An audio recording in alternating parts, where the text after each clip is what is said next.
ചേർത്തിട്ടുള്ള മിശ്രിതമാണ്. മണി പ്ലാന്റിനൊന്നും പൊതുവേ വളത്തിൻ്റെ ഒന്നും ആവശ്യമില്ല.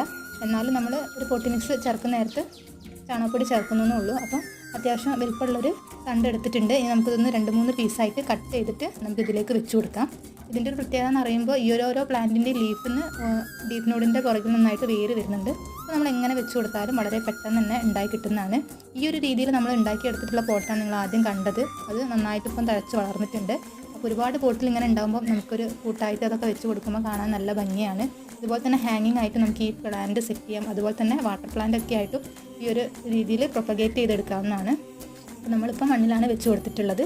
അതുപോലുള്ള 2-3 പീസ് എടുത്ത് നമ്മൾ പോട്ടിലേക്ക് വെച്ച് കൊടുത്തിട്ടുണ്ട്. കുറച്ച് വെള്ളം ഒഴിച്ച് കൊടുക്കുന്നുണ്ട്. മഴക്കാലത്ത് ആയതുകൊണ്ട് തന്നെ മൊത്തത്തിൽ വെള്ളത്തിൽ വെച്ച് കൊടുക്കാൻ അനുവദിക്കരുത്. കാരണം പെട്ടെന്ന് ചെടി ചീഞ്ഞു പോകാനുള്ളൊരു ചാൻസ് ഉണ്ട്. ഒരു പാർഷ്യലായിട്ട് ലൈറ്റ് കിട്ടുന്ന ഒരു ഏരിയയിൽ വെച്ച് കൊടുക്കുക. അപ്പോൾ ഇത്രയൊക്കെയാണ് നമ്മുടെ ഈ ഒരു മണി പ്ലാന്റ് മഞ്ജുള പോത്തോസിൻ്റെ പ്രൊപ്പഗേഷൻ എന്ന് പറയുന്നത്. അപ്പോൾ ഇത്രയൊക്കെയാണ്